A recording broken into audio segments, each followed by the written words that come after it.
ராகவ் பாண்டிச்சேரி போகிறாரு. போகும்போது அபி ரொம்ப ஃபீல் பண்ணுறாங்க. ஏன் இவர் வெளியே போனால் எனக்கு ஒரு மாதிரி கஷ்டமாக இருக்குது, ஒன்றுமே புரியலையே அப்படின்னு சொல்லிட்டு அபி அப்படியே ஃபீல் பண்ணிக்கிட்டு அங்கேயே இருக்காங்க. அப்போ அனு வராங்க. வந்த உடனே கேட்குறாங்க, என்ன அபி ஒரு மாதிரி இருக்க, ராகவ் பாண்டிச்சேரி போகிறாரு அதனால் ஒரு மாதிரி இருக்கே அப்படின்னு அனு கேட்குறாங்க. இல்லை அனு, எனக்கு ஒன்றுமே புரியல, ஆனால் மனசு மட்டும் ஒரு மாதிரி கஷ்டமாக இருக்குது அப்படின்னு அபி சொல்கிறாங்க. நான் தான் உங்ககிட்ட ஏற்கனவே சொன்னேன்ல, உன் மனசு முழுக்க ராகவ் தான் இருக்காருன்னு. ஆனால் நீ கொஞ்சம் கூட கேட்கவே இல்லை அபி. அவரோட காதலை உங்ககிட்ட சொன்னார்ல, நீங்கள் ஏதாவது ஒரு பதில் சொன்னீங்க அப்படின்னு அனு கேட்குறாங்க. இல்லை அனு, கொஞ்சம் டைம் ஆகட்டும் அப்படின்னு அபி சொல்கிறாங்க. இங்கே பாரு, எந்த ஒரு விஷயத்தையும் நீ தள்ளி போடக்கூடாது, புரியுதா? கரெக்டான டைமில் சொல்லி தான் ஆகணும் அப்படின்னு அனு சொல்கிறாங்க.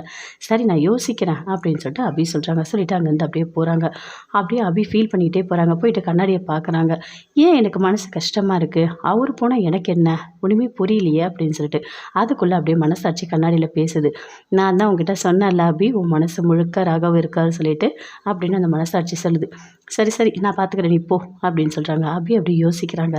ஆமாம், அவர் வேறு ஹனிமூன் போகணுன்னு சொல்கிறாரு. ஓ, என் மேலே அவருக்கு அவ்வளோ காதலா அப்படின்னு சொல்லிட்டு அபி அப்படியே வெக்கப்பட்டு ரொம்ப சந்தோஷமாக சிரிக்கிறாங்க. அப்படியே முரளி அந்த பக்கமாக போகிறாரு. போனோடனே இதெல்லாம் பார்க்குறாரு. பார்த்தோடனே அப்படியே கோவமாக வருது. என்ன அபி, கண்ணாடியை பார்த்து வெக்கப்பட்டு சிரிக்கிறியா, அந்த ராகாவை நினச்சி சிரிக்கிறியா? எனக்கு வர கோவத்துக்கு உன்னை என்ன பண்ண போறேன்னு எனக்கு தெரியல. இரு, எல்லாமே கேம் எல்லாமே முடிய போகுது, என்ன பண்ணுறேன்னு மட்டும் பாரு. அப்படியே நீங்கள் 2 பேரும் சேர்ந்து வாழவே கூடாது, நான் வாழவும் விடமாட்டேன் அப்படின்னு சொல்லிட்டு அப்படியே மனசுக்குள்ளேயும் முரளி அவ்வளோ கோவமாக வராரு. வந்து அப்படியே கார்டனில் நின்றுட்டு இருக்காரு. பின்னாடியே சுந்தரி வராங்க. என்ன ஒரு மாதிரி டென்ஷனாக இருக்க, பிளான்லாம் போட்டுட்டியா அப்படின்னு சுந்தரி கேட்குறாங்க. இங்கே பாருங்க அத்தை, நிறைய வாட்டி உங்ககிட்ட நான் சொல்லிட்டேன், நான் பிளான் போட்டால் கண்டிப்பாக உங்ககிட்ட நான் சொல்லவே மாட்டேன் அப்படின்னு சொல்லிட்டு முரளி சொல்கிறாரு. முரளி, நீ ஏன் இப்படி கோவப்படுற, நான் என்ன பண்ணேன் அப்படின்னு சொல்லிட்டு சுந்தரி கேட்குறாங்க. இங்கே பாருங்க அத்தை, யார்கிட்டையுமே நான் எதுவுமே சொல்ல மாட்டேன் அப்படின்னு சொல்லிட்டு அப்படியே கோவப்படுறாரு. சரி நான் போகிறேன் அப்படின்னு சொல்லிட்டு அங்கேருந்து அப்படியே சுந்தரி போகிறாங்க. முரளி அப்படியே கடுப்பாக இருக்காரு. என்ன பண்ணலாம், உடனே இப்போ ஒரு பிளான் போட்டே ஆகணும், கண்டிப்பாக பிளான் போட்டாகணும், ராகவ ஆள் வச்சு கடத்திடலாமா அப்படின்னு சொல்லிட்டு முரளி யோசிக்கிறாரு. இது கரெக்டான பிளான் அப்படின்னு சொல்லிட்டு அப்படியே யோசிக்கிறாரு. யோசித்து அந்த ரவுடிக்கு ஃபோன் பண்ணுறாரு. அவங்களும் அட்டன் பண்ணி பேசுகிறாங்க. நடந்த எல்லாத்தையுமே சொல்கிறாரு. இவன் பேர் ராகவ், நான் ஃபோட்டோ உங்களுக்கு அனுப்பியிருக்கேன், அவன் கரெக்டாக அங்கே பாண்டிச்சேரி போயிருக்கான், அவன் எப்போ வருவான்னு நான் உங்களுக்கு ஃபோன் பண்ணி சொல்கிறேன், அவனை நீங்கள் கடத்திடுங்க அப்படின்னு சொல்லிட்டு முரளி சொல்கிறாரு. அதை கேட்டோடனே அந்த ரவுடிங்க சொல்கிறாங்க, வேலையெல்லாம் நாங்கள் பக்காவாக முடிச்சு கொடுத்துட்றோம், எங்களுக்கு தேவை பணம், பணம்லாம் கரெக்டாக கொடுத்துடணும் அப்படின்னு சொல்கிறாங்க அந்த ரவுடி. உங்களுக்கு எவ்வளோ பணம் வேணுமோ அதுக்கு மேலேயே நான் தரேன், அந்த ராகவை கரெக்டாக கடத்திடுங்க அப்படின்னு சொல்லிட்டு முரளி சொல்கிறாரு. சரி நாங்கள் பார்த்துக்குறோம், எல்லாமே முடிச்சுட்டு உங்களுக்கு நாங்கள் ஃபோன் பண்ணுறோம் அப்படின்னு சொல்லிட்டு அந்த ரவுடி சொல்கிறாங்க. அதை கேட்டோடனே முரளி ரொம்ப சந்தோஷப்பட்டார். ராகவ் பாண்டிச்சேரியா போயிருக்க வேலைன்னு சொல்லிட்டு திரும்பி வீட்டுக்கு வரவே மாட்டேன், அதுவும் நான் உன்னை வர விடவே மாட்டேன். அபிக்கிட்ட உன்னோட காதலை நீ சொன்னியா, எவ்வளோ தைரியம் இருக்கணும்டா உனக்கு, என்னோட அபிடா, என்னோட அபிக்கிட்ட நீ காதலை சொல்கிறியா, விட்டுருவேனா உன்னை, இனிமே உங்கள் 2 பேரும் சேர்ந்து வாழவே விட மாட்டேன். இங்கே பாரு, நீ காதலை சொல்லிட்டா அப்போ 2 பேரும் சேர்ந்து ஒன்றா வாழலான்னு நினைக்கிறீங்களா, என் கண் எதிர்க்க அதெல்லாம் நடக்கவே நடக்காது, இனிமே உனக்கு இருக்குடா அப்படின்னு சொல்லிட்டு அப்படியே முரளி மைண்ட் வாய்ஸில் அப்படியே யோசிச்சுட்ருக்காரு. அங்கேருந்து அப்படியே பார்க்குறாங்க சுந்தரி. இவன் என்ன பிளான் போடுறான் ஒன்றுமே தெரியலையே அப்படின்னு சொல்லிட்டு அப்படியே பார்த்துட்டு போகிறாங்க. அப்படியே யோசிக்கிறாங்க. சரி நம்ம அவருக்கு ஃபோன் பண்ணி கேட்கலாமா அப்படின்னு சொல்லிட்டு ஃபோன் பண்ணுறாங்க. அப்படியே ராகவ் பார்க்குறாரு. பார்த்துட்டு ஃபோன் அட்டன் பண்ணி பேசுகிறாரு. சொல்லு அபி சொல்லு, இப்போ தான் நான் பாண்டிச்சேரி வந்தேன் அப்படின்னு சொல்கிறாரு. ஓ அப்படியா, இல்லை நான் சும்மா தான் பண்ணேன், நீங்கள் போயிட்டீங்களா, அதான் கேட்கறதுக்காக தான் பண்ணேன் அப்படின்னு அபி சொல்கிறாங்க. என்ன அபி ஒரு மாதிரி உளர்ற, என்ன ஏதாவது பிரச்சனையா அப்படின்னு ராகவ் கேட்குறாரு. இல்லைங்க, அதெல்லாம் ஒன்றும் இல்லை, எனக்கு ஒரு மாதிரி மனசு கஷ்டமாக இருக்குது நீங்கள் போனது அப்படின்னு அபி சொல்கிறாங்க. ஏ அபி, எதுக்காக நீ கஷ்டப்படுற, நான் 2 நாளில் வந்துடுவேன் சரியா, அக்காவோட வளகாப்புக்கெலாம் நான் அங்கே இருப்பேன் அப்படின்னு ராகவா சொல்கிறாரு. நீங்கள் வந்துடுவீங்கன்னு எனக்கு தெரியும், ஆனால் சீக்கிரமாக வந்துடுங்க, ஏன்னா அஞ்சலி அக்கா ரொம்ப வருத்தப்படுவாங்க, நீங்கள் இல்லாமல் அவங்களுக்கு வளகாப்பு பண்ணால் ரொம்ப கஷ்டமாக இருக்கும் அப்படின்னு அபி சொல்கிறாங்க. கண்டிப்பாக நான் வந்துடுவேன் அபி, நீ ஃபீல் பண்ணாத சரியா. ஆமாம், நான் உங்ககிட்ட ஒன்று சொன்னேனே, உனக்கு ஞாபகம் இருக்கா அப்படின்னு ராகவ் கேட்குறாரு. என்னது அப்படின்னு அபி சொல்கிறாங்க. நான் தான் உங்ககிட்ட லவ்வை சொன்னேன், இன்னொன்று எதுவுமே சொல்லவே இல்லை அப்படின்னு கேட்குறாரு. இங்கே பாருங்க, அப்புறமா நான் சொல்கிறேன் அப்படின்னு அபி சொல்கிறாங்க. சரி, எந்த இடத்துக்கு ஹனிமூன் போகலாம் அது கொஞ்சம் முடிவு பண்ணி வை அப்படின்னு ராகவ் சொல்கிறாரு. ஐயோ சரிங்க நான் வைக்கிறேன் அப்படின்னு அபி ஃபோனை கட் பண்ணுறாங்க. ஏ அபி, மனசு முழுக்க என்னை வச்சுட்டு ஏண்டி இப்படி நடிக்கிற வெளியே, சீக்கிரமாகவே உன்னோட காதலை சொல்லணும் சரியா, நான் வந்த உடனே நம்ம 2 பேரும் சேர்ந்து ஹனிமூன் போகணும், நம்ம வாழ்க்கையுமே சந்தோஷமாக வாழணும் அப்படின்னு சொல்லிட்டு முரளி பயங்கரமாக சந்தோஷத்தோடு அந்த ஃபோன் அப்படியே கட் பண்ணுறாரு. அபி அப்படியே வராங்க. இவர் எப்போ பார்த்தாலும் இதை பற்றியே பேசிகிட்டு இருக்காரு. ஹனிமூன் போகணும் அப்படின்னு சொல்லிட்டு அபி அப்படியே வெக்கப்பட்டுக்கிட்டே வராங்க. முரளிக்கு அப்படியே கடுப்பாக இருக்குது. அடுத்து என்ன பண்ணலாம்? வளகாப்பப்போ அஞ்சலிக்கு ஏதாவது ஆகணுமே. அஞ்சலியும் நல்லா இருக்கக்கூடாது. குழந்தை வெளியே வரவே கூடாது. இந்த வளகாப்பு நடக்கவே கூடாது அப்படின்னு சொல்லிட்டு மாற்றி மாற்றி அப்படியே மைண்டில் யோசிச்சிட்டே இருக்காரு. என்ன பண்ணலாம், எப்படி பண்ணலாம் அப்படின்னு சொல்லிட்டு. அதே மாதிரி ராகவ் எல்லாமே முடிச்சுட்டு வராரு வளகாப்புக்கு. வரும்போது அப்படியே ஒரு காரில் வந்து இன்னொரு கார் இடிக்கிற மாதிரி பண்ணுறாங்க. ராகவ் இறங்கி வராரு. வந்தவனே கேட்குறாரு, எதுக்காக காரை இடிச்சிங்க அப்படின்னு சொல்லிட்டு. ஏய், நீ திமிரா வந்துட்டு நாங்கள் அடித்தோமா அப்படின்னு சொல்லிட்டு அந்த ரவுடிங்கெல்லாம் பேசுகிறாங்க. ராகவ் அப்படியே பார்க்குறாரு, என்ன ஒரு மாதிரி இருக்கானுங்க அப்படின்னு சொல்லிட்டு அப்படியே பார்க்குறாரு. பார்த்த உடனே இங்கே பார், நீங்கள் தான் தப்பாக அடிச்சிங்க அப்படின்னு ராகவ் சொல்கிறாரு. அவனை பிடிடா அப்படின்னு சொல்லிட்டு அந்த ரவுடிங்க எல்லாருமே சேர்ந்து அப்படியே ராகவ் அப்படியே பிடிச்சி இந்த காரில் அப்படியே ஏற்றிட்டு போகிறாங்க. ஏய், என்னை விடுங்க விடுங்க, யார் நீங்கள், எதுக்காக என்ன கடத்துறீங்க அப்படின்னு சொல்லிட்டு அப்படியே கத்துறாரு ராகவ். இங்கே பாரு, வாயில நீ பேசக்கூடாது, அமைதியா வா அப்படின்னு சொல்லிட்டு அந்த ரவுடிங்க அப்படியே கூட்டிகிட்டு போகிறாங்க. இங்கே பாருங்க, ஒழுங்கா என்னை விட்டுருங்க அப்படின்னு சொல்லிட்டு அப்படியே கோவப்படுறாரு. இங்கே பார், நீ கோவலாம் பட்டா ஒன்றுமே நடக்காது, புரியுதா, அமைதியா வா அப்படின்னு சொல்லிட்டு ஒரு குடோனுக்கு கொண்டு போய் அப்படியே கட்டி போடுறாங்க. வாயெல்லாம் அப்படியே துணி வைக்கிறாங்க. அப்படியே ராகவுக்கு கோவமாக வருது. யாராக இருக்கும், எதுக்காக நம்மளை இப்படி கொண்டு வந்து இங்கே அடிச்சு வச்சுருக்காங்க, ஒன்றுமே புரியலையே அப்படின்னு சொல்லிட்டு அப்படியே ஒரு மாதிரி டென்ஷனாக இருக்காரு. அக்காவுக்கு வேற அங்கே வளகாப்பு இருக்கே, நம்ம போகணுமே, இப்படி கடத்திட்டானுங்களே அப்படின்னு சொல்லிட்டு சுற்றி அப்படியே பார்க்குறாரு. அவருக்கு ஒன்றுமே புரியல. முரளி பயங்கர சந்தோஷமா இருக்காரு. அப்படியே வந்து முன்னாடி நிற்கிறாரு முரளி. பார்த்தோன்னே ராகவ் அப்படியே டென்ஷன் ஆகுறாரு. என்னை நீ எதிர்பார்க்கலையா? நான் தான் உன்னை ஆளை வச்சு கடத்தினேன் அப்படின்னு முரளி சொல்கிறாரு. அப்படியே கோபமாக வருது ராகவுக்கு. அந்த வாயில் இருக்க துணியை எடுங்க அப்படின்னு சொல்லிட்டு முரளி சொல்கிறாரு. பக்கத்தில் இருக்க அந்த ரவுடி ராகவோட வாயில் அந்த துணி எடுக்கிறாரு. டேய், எதுக்குடா என்ன கடத்தின அப்படின்னு சொல்லிட்டு ராகவ் கேட்குறாரு. ஏன் கடத்தனா? ஆமாம், நிறைய காரணம் இருக்குது, சொல்லட்டுமா அப்படின்னு முரளி சொல்கிறாரு. எங்கள் அக்காவுக்கு அங்கே வளகாப்பு நடக்க போது, என்னை எதுக்குடா கடத்தின ராஸ்கல் அப்படின்னு சொல்லிட்டு அப்படியே ராகவ் பயங்கர கோபமாக திட்டுறாரு. இங்கே பாரு, என்னை திட்டுறவெல்லாம் வச்சுக்காத, புரியுதா? இப்போது நீ என்னோட கஸ்டடியில் இருக்க, அதை மனசில் வச்சுட்டு பேசு, வாய்க்கு வந்த பிள்ளை நீ பேசாத அப்படின்னு சொல்லிட்டு அப்படியே கோவமாக பேசுகிறாரு முரளி. ராகவ் அப்படியே கத்துறாரு. டேய், என்னோட இந்த கயிறெல்லாம் கழட்டி விட்டு பாருடா, உனக்கு என்ன பண்ணுறேன்னு பாரு அப்படின்னு ராகவ் சொல்கிறாரு. நீ ஏதாவது பண்ணுவேன்னு சொல்லிட்டு தான் நான் கட்டி வச்சுருக்கேன், நான் எப்படி அதை கழட்டி விடுவேன், அதெல்லாம் என்னால் கழட்டி விட முடியாது அப்படின்னு சொல்லிட்டு முரளி அப்படியே கோவமாக பேசுகிறாரு. இங்கே பாரு, ஒழுங்காக நீ பண்ணுறதுலாம் தப்பு, ஒழுங்காக உண்மையை ஒத்துக்கோ, என்னை ஒழுங்காக இல்லை இங்கே கழட்டி விடு அப்படின்னு சொல்லிட்டு ராகவ் அப்படியே கத்துறாரு. இங்கே கத்திட்டுலாம் இருக்காத, புரியுதா அப்படின்னு சொல்லிட்டு முரளி சொல்கிறாரு. ஏய் ராஸ்கல், உனக்கு அறிவே கிடையாதா, எதுக்குடா இப்படியெல்லாம் பண்ணுற அப்படின்னு சொல்லிட்டு ராகவ் அப்படியே ஒரு பயங்கரமாக கோவப்பட்டாரு. ஆமாம், நீங்கள் 4 பேரும் சேர்ந்து ஒரு பிளான் போடுவீங்க, அதெல்லாம் நான் பார்த்துக்கிட்டு இருக்கணுமா? இனிமே எல்லாமே நேராகவே நடக்கும். உன்னை எதுக்கு இங்கே கடத்தி வச்சிருக்கேன்னு தெரியுமா? என்னோட அபி செல்லம் இருக்கால, அவளை நான் கல்யாணம் பண்ணணும். என்னோட அபி எனக்கு தான், என் அபிக்காகவே நான் பிறந்தவன். என்னோட அபியை நீ கல்யாணம் பண்ணிவிட்டு அதுவும் உன்னோட காதலை சொல்லிவிட்டு நீ சந்தோஷமாக இருக்கணும்னு நினச்சா உன்னை விட்டுருவேனா அப்படின்னு சொல்லிட்டு முரளி அப்படியே கோவமாக திட்டாரு. ஏய், அபி என்னோட பொண்டாட்டிடா, ஏன் பொண்டாட்டியை நான் லவ் பண்ணுறதுல உனக்கு என்னடா பிரச்சனை அப்படின்னு ராகவ் கேட்குறாரு. அதெல்லாம் நீ சொல்லக்கூடாது, நீ சொல்லவே கூடாது. அபி என்னோட பொண்டாட்டி, என் மனசில் நான் அப்படி தான் நினச்சிட்ருக்கேன். யாருக்காகவும் நான் அபியை விட்டு கொடுக்க மாட்டேன். இப்போ எதுக்காக உன்னை கடத்தியிருக்கேன் தெரியுமா? நீ இங்கேயே இரு, நான் அபியை எப்படியாவது கூட்டிகிட்டு போயிட்டு கல்யாணம் பண்ணிவிடுவேன். அதுக்கு நீ தடையாக இருக்கவே கூடாது. அது வரைக்கும் நீ இங்கேயே இரு. நான் அபியை எங்கேயாச்சும் கூட்டிகிட்டு போயிடுவேன், திரும்பி வரவே மாட்டாள். அவன் மனசை மாற்றி எப்படியாவது நான் அவள் கூட வாழ்ந்துருவேன் அப்படின்னு சொல்லிட்டு முரளி சொல்கிறாரு. அடச்சி, மானங்கெட்டவனே, உனக்கு அறிவே கிடையாது, என்னடா ஜென்மம் நீலாம், ஏன் பொண்டாட்டியை நீ கல்யாணம் பண்ணுவியா அப்படின்னு சொல்லிட்டு ராகவ் அப்படியே கோவமாக கத்துறாரு. பாரு, நீ என்ன வேணால் கத்திட்டு போ, ஆனால் எதுவுமே இங்கே நடக்காது. நான் சொன்னது மட்டும்தான் இங்கே நடக்கும். நீ இங்கேயே கத்திக்கிட்டே இரு. அது மட்டும் இல்லை, ஏதாவது பேசினா உன்னை போட்டு தள்ளிடுவேன் அப்படின்னு சொல்லிட்டு முரளி சொல்கிறாரு. அப்படியே ராகவுக்கு கோவமாக வருது. இங்கே பாரு, அபிக்கு ஏதாவது ஒன்று ஆச்சு, உன்னை உயிரோடவே நான் விடமாட்டேன் அப்படின்னு சொல்லிட்டு முரளிக்கிட்ட ராகவ் சொல்கிறாரு. அதை கேட்டோன்னே அப்படியே முரளிக்கு கோவமாக வருது. என்ன எதுவுமே ஆகாது, என்னோட அபியை நான் என்ன பண்ண போகிறேன், என்னோட அபியை நான் கல்யாணம் பண்ணி சந்தோஷமாக வாழ போகிறேன் அப்படின்னு சொல்லிட்டு முரளி சொல்கிறாரு. இங்கே பாரு, அதெல்லாம் எதுவும் பண்ணாத அப்படின்னு சொல்லிட்டு ராகவ் அப்படியே கத்துறாரு. இங்கேயே கத்திக்கிட்டே இரு, நான் தான் உங்ககிட்ட சொன்னேன்ல, நீ ஏதாவது பண்ணிகிட்டு இருந்த உனக்கு அடிக்கடிக்கு மூச்சு திணறலாம் வரும்ல, இங்கே புகை போட்டு உன்னை ஒரடியாக காலி பண்ணிவிடுவேன் அப்படின்னு முரளி சொல்கிறாரு. அப்படியே ராகவ் வாயில அந்த துணியை வைக்க சொல்கிறாரு. அதே மாதிரி வாயில் அப்படியே வச்சிடுறாங்க. இங்கே பாரு, இனிமேல் நீ பேசவே முடியாது, இங்கேயே இரு. உங்கள் அக்காவுக்கு வளகாப்பும் நடக்காது, குழந்தையும் பிறக்காது.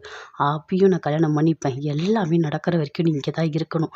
அப்போ தான் என்னால் எல்லா வேலையும் செய்ய முடியும் அப்படின்னு முரளி சொல்கிறாரு. அதெல்லாம் பண்ணாத அப்படின்னு சொல்லிட்டு அப்படியே ராகவ தலையை ஆட்டுறாரு. எதுவுமே உன்னால் பண்ண முடியாது, வெயிட் அண்ட் வாட்ச் அப்படின்னு சொல்லிட்டு வந்து அப்படியே வெளியே வராரு. வரும்போது பயங்கர சந்தோஷமாக வராரு. எல்லாரும் சேர்ந்து என்னை என்னென்ன பண்ணீங்க, இப்போ என்னோட நேரம், நான் விளையாடுற நேரம், நீங்கள் எல்லாரும் பாருங்கள் அப்படின்னு சொல்லிட்டு முரளி அப்படியே வெளியே வராரு. இங்கே வளகாப்புக்கு தேவையான எல்லா ஏற்பாடுமே பண்ணிகிட்ருக்காங்க. அஞ்சலி ரெடி பண்ணிகிட்ருக்காங்க, எல்லாமே பண்ணிகிட்ருக்காங்க. அபி, எனக்கு நீ போய் ராகவுக்கு ஃபோன் பண்ணி பாரு, ராகவ் வரானான்னு கேளு அப்படின்னு சொல்லிட்டு அஞ்சலி சொல்கிறாங்க. சரிக்கா, நான் போய் ஃபோன் பண்ணுறேன் அப்படின்னு சொல்லிட்டு அபி போய் ஃபோன் பண்ணுறாங்க. ஆனால் ஃபோன் ரிங் ஆகிட்டே இருக்குது, எடுக்கவே இல்லை. என்ன இது, ஃபோன் ரிங் ஆகுது ஆனால் எடுக்க மாட்டாரு அப்படின்னு சொல்லிட்டு அபி அப்படி டென்ஷனாக இருக்காங்க. சரி, இன்னொரு வாட்டி பண்ணி பார்க்கலாம் அப்படின்னு சொல்லிட்டு இன்னொரு வாட்டி ஃபோன் பண்ணுறாங்க. அப்பயும் எடுக்கவே இல்லை. என்ன இவர் எடுக்கலை அப்படின்னு சொல்லிட்டு அபி அங்கேருந்து வராங்க. வந்தவொடனே அஞ்சலி கேட்குறாங்க, என்ன ராகவ் ஃபோன் எடுத்தானா, வரானா அப்படின்னு சொல்லிட்டு. இல்லை, நான் ஃபோன் பண்ணேன், அவர் வந்து வரேன்னு சொன்னார் அப்படின்னு அபி சொல்கிறாங்க. இப்போ அஞ்சலி அக்காட்ட எதுவும் சொல்லக்கூடாது, மனசு கஷ்டப்படுற மாதிரி அப்படின்னு சொல்லிட்டு அப்படியே அமைதியாக இருக்காங்க. சரி, மறுபடியும் ஒரு வாட்டி போய் ஃபோன் பண்ணலாம் அப்படின்னு சொல்லிட்டு ஃபோன் பண்ணுறாங்க. அப்பயும் எடுக்கவே இல்லை. என்னாச்சு இவருக்கு, ஏதாவது மீட்டிங்கில் இருக்காரா, முக்கியமான வேலையில் இருக்காரா, ஒன்றுமே புரியலையே. சரி, இன்னும் கொஞ்சம் நேரம் வெயிட் பண்ணி பார்க்கலாம், எதுவாக இருந்தாலும் அதுக்கப்புறம் நம்ம ஃபோன் பண்ணலாம் அப்படின்னு சொல்லிட்டு அபி ஒரு மாதிரி டென்ஷனாகவே இருக்காங்க. நானும் கேட்குறாங்க, என்ன அபி ஒரு மாதிரி டென்ஷனாக இருக்குது, ஏதாவது பிரச்சனையா என்ன அப்படின்னு சொல்லிட்டு. இல்லை அனு, அதெல்லாம் ஒன்றும் இல்லை அப்படின்னு அபி சொல்கிறாங்க. ஏன் ராகவுக்கு ஃபோன் பண்ணியா, வராரா அப்படின்னு சொல்லிட்டு அனு கேட்குறாங்க. ஃபோன் பண்ணேன், ஆனால் அவர் எடுக்கவே இல்லை. அஞ்சலி அக்காட்ட என்னால் சொல்ல முடியல, அஞ்சலி அக்காட்ட சொன்னால் அவங்க ரொம்ப வருத்தப்படுவாங்க அப்படின்னு சொல்லிட்டு அபி சொல்கிறாங்க. சரி, அபி கொஞ்ச நேரம் கழிச்சு அவரே கூப்பிடுவார் அப்படின்னு சொல்லிட்டு அனு சொல்கிறாங்க. அபி ரொம்ப ஒரு மாதிரி ஃபீல் பண்ணிகிட்டே இருக்காங்க. எல்லாருமே சேர்ந்து சந்தோஷமாக கிளம்புறாங்க. அபியோட அம்மா, அப்பா, அத்தை 3 பேருமே சேர்ந்து வீட்டுக்கு வராங்க. வந்தவொடனே வாங்க அப்படின்னு சொல்லிட்டு அபி, அனு 2 பேருமே போய் அப்படியே ஹக் பண்ணிக்கிறாங்க. ரொம்ப சந்தோஷமாக இருக்காங்க. நல்லா இருக்கம்மா, உன்னோட ட்ரெஸ் எல்லாம் சூப்பராக இருக்குது அப்படின்னு சொல்லிட்டு அபியோட அம்மா அஞ்சலி கிட்ட சொல்கிறாங்க. என்னை ஆசீர்வாதம் பண்ணுங்க அப்படின்னு சொல்லிட்டு அஞ்சலி ஆசீர்வாதம் வாங்கிக்கிறாங்க. எல்லாருமே சேர்ந்து பயங்கர சந்தோஷமாக இருக்காங்க. எங்கள் மாப்பிள்ளையை காணோம் அப்படின்னு சொல்லிட்டு அபியோட அப்பா கேட்குறாரு. அவருக்கு கொஞ்சம் வேலை இருக்குது, அதனால பாண்டிச்சேரி வரைக்கும் போயிருக்காரு, அவர் இப்போ வந்துடுவார் அப்படின்னு சொல்லிட்டு அப்படி சொல்கிறாங்க. ஓ அப்படியா அப்படின்னு சொல்லிட்டு எல்லாருமே சேர்ந்து எல்லாமே பண்ணிகிட்ருக்காங்க. அப்படியே பார்க்குறாரு முரளி. வருவானா, அவன் வரவே மாட்டான், கண்டிப்பாக அவன் இனிமேல் இங்கே வரவே மாட்டான் அப்படின்னு சொல்லிட்டு அப்படியே மைண்ட் வைஸில் அப்படி சந்தோஷமாக இருக்காரு. அப்படியே சுந்தரி யோசிக்கிறாங்க, என்ன இது ராகவ் இன்னும் வரவே இல்லையே அப்படின்னு சொல்லிட்டு அப்படி போய்ட்டு மறுபடியும் ஃபோன் பண்ணுறாங்க. அப்பயும் எடுக்கவே இல்லை. அப்படி ஒரு மாதிரி டென்ஷன் ஆகுறாங்க. அஞ்சலியை வளகாப்புக்கு கூட்டிகிட்டு வந்து சேரில் உட்கார வைக்கிறாங்க. எல்லாருமே வந்துட்டாங்க. வந்துட்டோடனே, சரிம்மா, நேரம் நல்லா இருக்குது, இப்போ வளகாப்பு வைக்கலாம், யாராவது வந்து நிலங்கு வைங்க அப்படின்னு பாட்டி சொல்கிறாங்க. அதை கேட்டோடனே அப்படியே அஞ்சலிக்கு கோவமாக வருது. இங்கே பாருங்கள், கண்டிப்பாக இந்த வளகாப்பை நான் பண்ணிக்க மாட்டேன் அப்படின்னு சொல்கிறாங்க. அதை கேட்டோடனே எல்லாருமே அப்படியே ஷாக் ஆகுறாங்க. ஏம்மா இப்படி சொல்கிற அப்படின்னு சொல்லிட்டு பாட்டி எல்லாருமே கேட்குறாங்க. இல்லை, ராகவ் வரேன்னு சொன்னான், அவன் வரவே இல்லை, அவன் இல்லாமல் கண்டிப்பாக இந்த வளகாப்பு நான் பண்ண மாட்டேன் அப்படின்னு அஞ்சலி சொல்கிறாங்க. ஐயோ, அக்கா வேற இப்படி வளகாப்பு பண்ணிக்க மாட்டேன்னு சொல்கிறாங்களே, அவரும் ஃபோன் பண்ணால் எடுக்கவே இல்லை, என்ன நடந்ததுன்னே தெரியலையே அப்படின்னு சொல்லிட்டு அபி அப்படியே டென்ஷனாக இருக்காங்க. அபி, நீ போய் ஒரு வாட்டி ஃபோன் பண்ணுமா, ராகவ் எங்கே இருக்கான்னு போய் கேளு போ அப்படின்னு பாட்டி சொல்கிறாங்க. சரிங்க பாட்டி, நான் போகிறேன் அப்படின்னு சொல்லிட்டு போயிட்டு ஃபோன் பண்ணுறாங்க. அப்பயும் ரிங் போது எடுக்கவே இல்லை. என்ன தான் பிரச்சனை, இவர் இப்படி இருக்க மாட்டார், கண்டிப்பாக காலை பார்த்தா திருப்பி கூப்பிடுவாரே அப்படின்னு சொல்லிட்டு அபி அப்படி டென்ஷனாக இருக்காங்க. அப்படியே முரளி பார்க்குறாரு. இங்கே பாரு அபி, எத்தனை வாட்டி நீ ஃபோன் பண்ணாலும் அந்த ராகவ் எடுக்கவே மாட்டான். ஏன்னா நான் அவனை கடத்திட்டேன், அவன் ஏன் கஸ்டடியில் இருக்கான், இனிமேல் அவன் வரவே மாட்டான், நீ ஃபோன் பண்ணாலும் எடுக்க மாட்டான் அப்படின்னு சொல்லிட்டு முரளி அப்படியே மைண்ட் வைஸில் அப்படியே சந்தோஷமாக அப்படி பேசிகிட்டு இருக்காரு. அப்படியே சுந்தரி பார்க்குறாங்க. முரளியை பார்த்துட்டு அப்படியே கிட்ட வராங்க, வந்து கேட்குறாங்க, ஆமாம் நீ என்ன பண்ண ராகவை, ஏன் ராகவ் கரெக்டான டைமுக்கு இங்கே வரல அப்படின்னு சுந்தரி கேட்குறாங்க. அதுவா, நான் ஒன்றும் பண்ணலை அத்தை அப்படின்னு முரளி சொல்கிறாரு. இங்கே பாரு, நீ எல்லா பிளானும் போட்டிருக்கான், நான் ஒன்று கூட நீ என்கிட்ட சொல்லலை, என்ன பண்ண அப்படின்னு சொல்லிட்டு கேட்குறாங்க. அதுவா, ராகவை நான் கடத்திட்டேன் அப்படின்னு முரளி சொல்கிறாரு. ஐயோ, என்ன கடத்திட்டியா அப்படின்னு சொல்லிட்டு கேட்குறாங்க. ஆமாம், அவன் தானே என்னோட அபியை என் கல்யாணம் பண்ண விடாமல் தடுக்கிறான், அதனால தான் அவனை நான் தூக்கிட்டேன், இனிமேல் அவன் இங்கே வரவே மாட்டான், அவனை எப்படியாவது நான் போட்டு தள்ளிடுவேன் அப்படின்னு முரளி சொல்கிறாரு. அப்பா, ஒரு வழியாக அந்த ராகவை இந்த முரளி போட்டு தள்ளிட்டா முரளி ஜெயிலுக்கு போயிடுவான், நான் இனிமேல் சந்தோஷமாக இருப்பேன் அப்படின்னு சொல்லிட்டு அப்படியே மனசில் அப்படியே சுந்தரி நினைக்கிறாங்க. என்ன அத்தை, என்ன யோசனை பண்ணிகிட்டு இருக்கீங்க அப்படின்னு முரளி கேட்குறாரு. அதுவும் அப்பா ஒன்றும் இல்லை, நீ பண்ணுற எல்லா பிளானும் கரெக்டாக ஒர்க் அவுட் ஆகும், பார்த்து பண்ணு அப்படின்னு சொல்லிட்டு அங்கேருந்து அப்படி சுந்தரி போகிறாங்க. அப்படி எல்லாருமே அப்படி டென்ஷனாக இருக்காங்க. இங்கே பாரும்மா அஞ்சலி, ஏதோ வர வழியில் லேட்டாக இருக்கலாம், ஏதாவது பிரச்சனையாக இருக்கலாம், அதுக்காக நீ வளகாப்பெல்லாம் நிறுத்தக்கூடாது, நீ பண்ணிக்கோ அப்படின்னு சொல்லிட்டு அபியோட அம்மா, அப்பா, அத்தை எல்லாருமே சொல்கிறாங்க. இல்ல என் தம்பி இல்லாம என்னால எதுவுமே பண்ண முடியாது. அவன் தான் எனக்கு எல்லாமே அப்படின்னு சொல்லிட்டு அஞ்சலி சொல்றாங்க. இதுல என்னம்மா இருக்கு? என்ன வேலையோ, ஏதாவது டிராஃபிக்கா இருக்கும். அதனால வர முடியல. அதெல்லாம் நீ பார்க்காதம்மா அஞ்சலி. நல்ல நேரத்துல நலங்கு வைக்கணும். எல்லாமே நல்லபடியா நடக்கணும் அப்படின்னு சொல்லிட்டு எல்லாருமே சேர்ந்து சொல்றாங்க. அஞ்சலி அப்படியே பார்க்குறாங்க. ஆமாக்கா புரிஞ்சுக்கோங்கக்கா. அவர் வர ஒரு 5 நிமிஷம் 10 நிமிஷம் லேட்டா கூட ஆகலாம். சரி நம்ம கொஞ்ச நேரம் நம்ம வெயிட் பண்ணி பார்க்கலாம் அப்படின்னு சொல்லிட்டு அஞ்சலி வெயிட் பண்றாங்க. வந்தவங்க எல்லாருமே பார்க்குறாங்க. என்ன தம்பி மேல இவ்ளோ பாசமா இருக்கா? தம்பி இல்லாம வளகாப்பே பண்ணிக்க மாட்டேன்னு சொல்றா அப்படின்னு சொல்லிட்டு வந்தவங்க எல்லாருமே பேசிட்டு இருக்காங்க. அப்படியே வெயிட் பண்ணிட்டே இருக்காங்க. என்னம்மா அஞ்சலி ரொம்ப நேரம் ஆகுது. வந்தவங்கலாம் வெயிட் பண்ணிட்டு இருக்காங்க. நம்ம வந்தவங்கள அப்படி காக்க வைக்கக்கூடாது அப்படின்னு பாட்டி சொல்றாங்க. இல்ல பாட்டி இன்னும் கொஞ்ச நேரம் பார்க்கலாம் அப்படின்னு அஞ்சலி அப்படியே வாசலையே எட்டி எட்டி பார்க்குறாங்க. ஆனா ராகவ் வரவே இல்ல. அவர் வர மாதிரி தெரியல. அவரு பொறுமையா வரட்டும். நீங்க வந்து வளகாப்பு பண்ணிக்கோங்கக்கா அப்படின்னு சொல்லிட்டு அபி எல்லாருமே சேர்ந்து சொல்றாங்க. சரின்னு சொல்லிட்டு அஞ்சலியும் ஒத்துக்கிறாங்க. ஒவ்வொருத்தரா வந்து நிலங்கெல்லாம் வைக்கிறாங்க. நிலங்கெல்லாம் வச்சு முடிக்கிறாங்க. கூட முரளியும் கூப்பிடுறாங்க. பக்கத்துல உட்கார வைக்கிறாங்க. அவருக்கும் நிலங்கெல்லாம் வைக்கிறாங்க. அப்படியே பார்க்குறாரு. பார்த்துட்டு இங்க பாருங்க அஞ்சலி, உங்களுக்கு இந்த வளகாப்போட கதை முடிஞ்சுது. உங்கள என்ன பண்றேன்னு பாருங்க அப்படின்னு சொல்லிட்டு அப்படியே மைண்ட் வாய்ஸ்ல பேசிட்டு இருக்காரு. வளைகாப்புலாம் முடிஞ்சிட்டோனே அந்த ஆரத்தி எல்லாமே எடுத்துகிட்டு போய் போடுறாங்க. போட்டோனே அப்படியே அபி ரொம்ப ஒரு மாதிரி ஃபீல் பண்ணுறாங்க. ஏன் இவர் வரல? ஃபோன் பண்ணாலும் எடுக்கல. ஒன்றுமே தெரியல. ஒரு மாதிரி டென்ஷனாக இருக்கே அப்படின்னு சொல்லிட்டு அப்படியே டென்ஷனாக இருக்காங்க. அங்கேருந்து அனு வராங்க. என்ன அபி நல்லபடியாக வளைகாப்பு முடிஞ்சதில்ல. நீ ஏன் ஒரு மாதிரி இருக்க அப்படின்னு கேட்குறாங்க. இல்லை ராகவுக்கு ஃபோன் பண்ணேன். நான் நிறைய வாட்டி ஃபோன் பண்ணேன். அவர் எடுக்கவே இல்லை. அது மட்டும் இல்லை திருப்பி கூப்பிடவும் இல்லை. அவருக்கு என்ன ஆச்சு? ஒன்றுமே புரியலையே. அப்படி இருக்க மாட்டாரே அப்படின்னு சொல்லிட்டு அபி சொல்கிறாங்க. ஏதாவது வேலையாக இருக்கும் அபி அப்படின்னு சொல்லிட்டு அனு சொல்கிறாங்க. இல்லை இல்லை அவருக்கு எந்த வேலை இருந்தாலும் கண்டிப்பாக நான் ஃபோன் பண்ண திருப்பி அவர் கூப்பிடுவார் அப்படின்னு சொல்லிட்டு அபி சொல்கிறாங்க. அவருக்கு ஏதாவது ஆயிருக்குமா? எனக்கு ஒரு டவுட்டாக இருக்குது அப்படின்னு அபி சொல்கிறாங்க. என்ன அப்படி இப்படிலாம் யோசிக்கிற அப்படின்னு சொல்லிட்டு அனு சொல்கிறாங்க. இல்லை இந்த முரளி இருக்கான்ல அவன் ஒன்றும் நல்லவன்லாம் கிடையாது. அவன் என்ன பிளான் எப்போ எப்படி போடுவான்னு எதுவுமே தெரியாது. அதனால தான் எனக்கு ஒரு மாதிரி இருக்குது அப்படின்னு சொல்லிட்டு அபி ரொம்ப ஃபீல் பண்ணுறாங்க. சரி இரு அபி நான் போய் ஆகாஷை கூப்பிட்டு வரேன் அப்படின்னு சொல்லிட்டு போயிட்டு ஆகாஷையும் கூட்டிகிட்டு வராங்க. நான் அப்படி 3 பேருமே சேர்ந்து பேசுகிறாங்க. இல்லை ராகவுக்கு என்னாச்சுன்னே தெரியல. நான் ஃபோன் பண்ணால் அவர் எடுக்கலை. எந்த ரிப்ளையும் பண்ணலை. இவ்வளோ நேரம் ஆகியும் வரலை. எனக்கு டவுட்டாக இருக்குது அப்படின்னு சொல்லிட்டு அபி ரொம்ப ஃபீல் பண்ணுறாங்க. அபி நீங்கள் ஃபீல்லாம் பண்ணாதீங்க. இங்கே வளகாப்பு தான் முடிஞ்சிடுச்சுல. நான் நேராகவே பாண்டிச்சேரி போகிறேன். போயிட்டு அங்கே என்னென்னு பார்த்துட்டு வரேன் அப்படின்னு சொல்லிட்டு ஆகாஷ் சொல்கிறாரு. சரி அப்படின்னு சொல்லிட்டு அபி அனு 2 பேருமே சேர்ந்து சொல்லிட்டு இருக்காங்க. அங்கே அந்த ஆகாஷும் போகிறாரு. நல்லபடியாக அவர் திரும்பி வரணும். என்னன்னே தெரியலையே அப்படின்னு சொல்லிட்டு ஒரு மாதிரி அப்படியே பதட்டமாக இருக்காங்க. அப்படியே முரளி அதெல்லாம் பார்க்குறாரு. அபி பதட்டமாக இருக்கிறதெல்லாம் அப்படியே பார்க்குறாரு. பார்த்துட்டு பயங்கரமாக சந்தோஷப்படுறாரு. அபி இப்படியே இரு அபி. அந்த ராகவ் உனக்கு கிடைக்கவே மாட்டான் அப்படின்னு சொல்லிட்டு அப்படியே பயங்கரமாக அப்படியே சந்தோஷத்தோடு இருக்காரு. இன்னும் இந்த வளகாப்பில் என்னென்ன நடக்க போகுதுன்னு மட்டும் பாரு. எல்லாமே எல்லாமே என்னோட பிளான் தான் அப்படின்னு சொல்லிட்டு அப்படியே மைண்ட் வைஸில் சந்தோஷமாக பேசிகிட்டு இருக்காரு. ராகவ் அப்படியே டென்ஷனாக இருக்காரு. அப்படியே யோசிக்கிறாரு. ஐயோ அக்காவோட வளகாப்பு இந்நேரம் முடிஞ்சிருக்குமே. என்னால் போகவே முடியலையே. அக்கா வேற பாவம் அப்படின்னு சொல்லிட்டு அப்படியே பயங்கரமாக டென்ஷனாக இருக்காரு. இந்த முரளி அன்னைக்கு அவனுக்கு புகை போட்டோம்ல அன்னைக்கு அவனை சாகடிச்சிருக்கணும். அவனை வெளியே விட்டதே தப்பு அப்படின்னு சொல்லிட்டு அப்படியே ரொம்ப கோவப்பட்டாரு. அப்படியே வேற ஏதாவது பண்ணிட போகிறான். இப்போ என்ன பண்ணுறது? இங்கேருந்து எப்படியா தப்பிச்சு போகணுமே அப்படின்னு சொல்லிட்டு சுற்றி பார்க்குறாரு. அந்த ரவுடிங்க எல்லாருமே அப்படியே உட்காந்துட்டு இருக்காங்க. எதுவுமே பண்ண முடியாது போல இருக்கே. எப்படி தப்பிச்சு போகிறது அப்படின்னு சொல்லிட்டு ராகவ் அப்படியே ரொம்ப ஒரு மாதிரி ஃபீல் பண்ணிட்டு இருக்காரு. இவன் திருந்தவே மாட்டான். எப்படி அபியை அடையணும்னு நினைக்கிறான். கெட்டெண்ணம் பிடிச்சவன். இவன் நல்லாவே இருக்க மாட்டான் அப்படின்னு சொல்லிட்டு ராகவ் அப்படியே மனசுக்குள்ளேயே அப்படியே பயங்கரமாக திட்டிட்டு இருக்காரு. அங்கேருந்து முரளி ஃபோன் பண்ணுறாரு. ஃபோன் பண்ணி அந்த ரவுடிங் கிட்ட கேட்குறாரு. என்ன என்ன பண்ணிட்டு இருக்காம அப்படின்னு சொல்லிட்டு. அவரா நாங்கள் கட்டி போட்டு வச்சுருக்கோம். ஆனால் அவர் சுற்றி பார்த்துட்டு இருக்காரு அவ்வளோதான் அப்படின்னு சொல்லிட்டு அந்த ரவுடிங்க சொல்கிறாங்க. அவனை ஜாக்கிரதையாக பார்த்துக்கோங்க சரியா. இங்கே நிறைய வேலை நான் பண்ண வேண்டியது இருக்குது. இதெல்லாம் பண்ணிவிட்டு அதுக்கப்புறம் அவனை என்ன பண்ணணும்னு நான் சொல்கிறேன். நான் சொன்ன மாதிரியே அவனை எல்லாமே பண்ணிவிடுங்க அப்படின்னு சொல்லிட்டு முரளி சொல்கிறாரு. சரி நீங்கள் என்ன சொன்னாலும் நாங்கள் பண்ணிடுறோம். எங்களுக்கு தேவை பணம் அவ்வளோதான் அப்படின்னு சொல்லிட்டு அந்த ரவுடிங்க சொல்கிறாங்க. அதை கேட்டோன்னே முரளி ரொம்ப சந்தோஷப்படுறாரு. ஒரு வழியாக அவனை போட்டு தள்ளிடணும். அபியும் தூக்கிடணும். அபியை எங்கேயாவது கூட்டிகிட்டு போய் சந்தோஷமாக வாழணும். இது மட்டும் தான் என்னோட ஆசை. இதுக்காக தான் இந்த அஞ்சலியோட சேர்ந்து இவ்வளோ நல்லா கஷ்டப்பட்டு வாழ்ந்துட்டு இருந்தேன். என்னோட அபிச்சலத்துக்காக மட்டும் தான் நான் எவ்வளவும் பண்ணுறேன் அப்படின்னு சொல்லிட்டு அப்படியே சந்தோஷமாக பேசிகிட்டு இருக்காரு. அப்படியே ஒரு மாதிரி ஃபீல் பண்ணிகிட்டு இருக்காங்க அஞ்சலி. இங்கே பாருமா நீ மாசமாக இருக்க. வயிற்றில் குழந்தை இருக்குது. இப்போ வந்து நீ அழுதுட்டுலாம் இருக்கக்கூடாது சரியா. ராகவ் கண்டிப்பாக வந்துருவான். என்ன பிரச்சனையோ தெரியலையே அப்படின்னு சொல்லிட்டு பாட்டி சொல்கிறாங்க. அவன் வரவே மாட்டான் அஞ்சலி. அவன் வரவே மாட்டான். அவனை நான் வரவே விட மாட்டேன் அப்படின்னு சொல்லிட்டு முரளி அப்படியே மைண்ட் வாய்ஸில் பேசிகிட்டு இருக்காரு. இங்கே பாருமா அழாத அப்படின்னு சொல்லிட்டு இருக்காங்க. இல்லை எனக்கு கஷ்டமாக இருக்குது தெரியுமா. அவன் தான் எனக்கு எல்லாமே பார்த்து பார்த்து எல்லாமே பண்ணுவான். அவன் இல்லாமல் இந்த வளகாப்பு முடிஞ்சது எனக்கு ரொம்ப வருத்தமாக இருக்குது அப்படின்னு அஞ்சலி ரொம்ப ஃபீல் பண்ணுறாங்க. இங்கே பாரு அஞ்சலி நீ வந்து வருத்தப்படாது அப்படின்னு சொல்லிட்டு சுந்தரி எல்லாருமே சேர்ந்து அப்படியே ஆறுதல் சொல்லிட்டு இருக்காங்க. ஆமாக்கா கண்டிப்பாக வந்துடுவார் அப்படின்னு சொல்லிட்டு அபி எல்லாருமே சேர்ந்து ரொம்ப அப்படியே ஒரு மாதிரி சொல்லிட்டு இருக்காங்க. அபி அப்படியே வராங்க.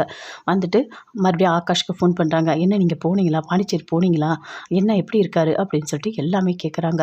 "இல்ல அபி, நான் போயிட்டுருக்கேன். இன்னும் கொஞ்ச நேரத்தில நான் போயிடுவேன். அங்க என்ன நடக்குதுன்னு நான் வந்து உங்களுக்கு ஃபோன் பண்ணி சொல்றேன்" அப்படின்னு ஆகாஷ் சொல்றாரு. அத கேட்டோனே அபி ஒரு மாரி ஃபீல் பண்றாங்க. "அபி நீ ஃபீல் பண்ணாத அபி. கண்டிப்பா ராகவுக்கு ஒண்ணுமே ஆகாது. அவர் நல்லபடியா திரும்பி வந்துருவாரு" அப்படின்னு அனு சொல்றாங்க. "இல்ல அனு, எனக்கு மனசுக்குள்ள ஏதோ ஒரு மாதிரி பண்ணுது.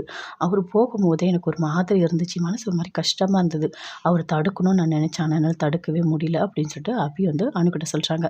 "உனக்கு மனசு கஷ்டமா இருந்துச்சுன்னா, நீ போக வேணான்னு சொல்லியிருக்கலாம்ல" அப்படின்னு அனு சொல்றாங்க. "நான் சொல்லணும்னு நெனச்சேன். ஆனா போகும்போது தடுக்கக்கூடாதுல்ல. அதான் நான் அமைதியா இருந்துட்டேன்" அப்படின்னு சொல்லிட்டு அபி சொல்றாங்க. "சரி விடு, எதுவுமே ஆகாது. நீ கும்பிடுற முருகர் கண்டிப்பா உன்ன காப்பாத்துவாரு. உன்னோட ராகவும் கூட சேர்த்து வச்சுருவாங்க" அப்படின்னு சொல்லிட்டு அனு சொல்றாங்க. ரொம்ப கஷ்டப்படுறாங்க அபி. எப்படியாவது ராகவ் வந்துடணும், ராகவ் வந்து